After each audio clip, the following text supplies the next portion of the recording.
తెలంగాణ భవన్లో మాజీ మంత్రి ఎమ్మెల్యే హరీష్ రావు గారితో నిరుద్యోగుల సమావేశం నిర్వహించారు. మాకు సర్టిఫికెట్ ఇవ్వాల్సిన అవసరం లేదు. సో మేము అన్ని పొలిటికల్ పార్టీ యొక్క మద్దతుతో, కుల సంఘాల మద్దతుతో, విద్యార్థి సంఘాల మద్దతుతో ఇక ఈ ప్రభుత్వం మీద తాడో పేడో తేల్చుకోవాలని చెప్పేసి నిర్ణయించుకొని సిపిఎం పార్టీ గారిని ఫస్ట్ మేము మద్దతు కోరటం జరిగింది.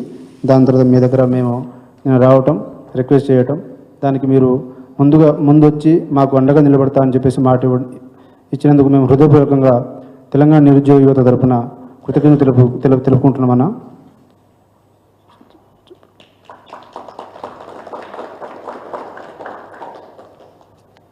అన్న, ఇక్కడ నేను మాట్లాడడం కంటే ప్రతి నిరుద్యోగి వాళ్ళు ఎన్ని రోజులు, ఎన్ని కష్టాలు, ఎక్కడెక్కడి నుంచి, ఎట్లెట్లా, ఏ జిల్లా నుంచి వచ్చినారు, వాళ్ళతో మాట్లాడిపించాలనేదే మా యొక్క ప్రయత్నం అన్న. సో ఇప్పుడు రవి రాథోడ్ గ్రూప్ 1 అభ్యర్థి మాట్లాడాల్సిందిగా కోరుతున్నాం. ముందుగా నా పేరు రవి రాథోడ్ సార్. నాది కడతాల్ మండల్. నేను గ్రూప్ 1 ఆస్పిరెంట్ సార్. ఫస్ట్ ఇక్కడ హరీష్ అన్న గారికి, శ్రీనన్న గారికి అందరికి ధన్యవాదాలు. ముందుగా ఏంటంటే మా డిమాండ్స్ ఏంటంటే సార్, ఈ 2 లక్షలతో జాబ్ క్యాలెండర్ ఖచ్చితంగా విడుదల చేయాలి.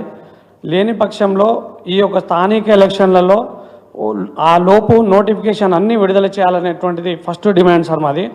ఇది కాంగ్రెస్ పార్టీకి హెచ్చరిస్తూ ఉన్నాం. ఎందుకంటే ఆనాడు అపోజిషన్లో ఉన్నప్పుడు కాంగ్రెస్ పార్టీ ముఖ్య నేత రాహుల్ గాంధీ గారు మా దగ్గర చిక్కడపల్లి లైబ్రరీకి వచ్చి మాకు మభ్యపెట్టి ఎన్నో మాయా మాటలు చెప్పి వాళ్ళ సైడ్ తిప్పుకొని వాళ్ళు గెలిచిన తర్వాత ఇప్పుడు మాకు అపాయింట్మెంట్ కూడా ఇవ్వట్లేదు. దాంతోపాటు యూత్ డిక్లరేషన్ అని చెప్పి ప్రియాంక గాంధీ గారు ఇచ్చారు.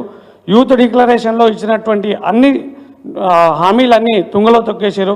దాంతోపాటు రేవంత్ రెడ్డి గారు కూడా ప్రెస్ మీట్లు పెట్టేసి మా గురించి చాలా మాట్లాడారు, కానీ మమ్మల్ని పట్టించుకోవడం లేదు. సో ఇప్పుడు హరీష్ అన్నే మాకు శరణ్యం అని చెప్పి మేము కోరుకోవడానికి వస్తూ ఉన్నాం ఇక్కడికి.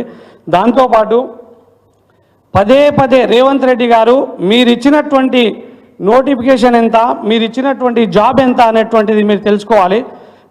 ఇప్పుడు రేవంత్ రెడ్డి గారు ఇచ్చింది 11,000 ఉద్యోగాలు మాత్రమే సార్, కానీ 60,000 ఉద్యోగాలు ఇచ్చిన అనే పదే చెప్పి మా నిరుద్యోగులను చాలా 11,000 ఉద్యోగాలు మాత్రమే సార్, కానీ 60,000 ఉద్యోగాలు ఇచ్చిన అనే పదే చెప్పి మా నిరుద్యోగులను చాలా బాధకు గురి చేస్తాము సార్. ఆ విషయం అయితే ప్రతి సభలో అంటే ఒక సామెత ఉంటుంది కదా సార్, ఎవరికో పుట్టిన బిడ్డను నా బిడ్డ అని చెప్పుకొని సంతానం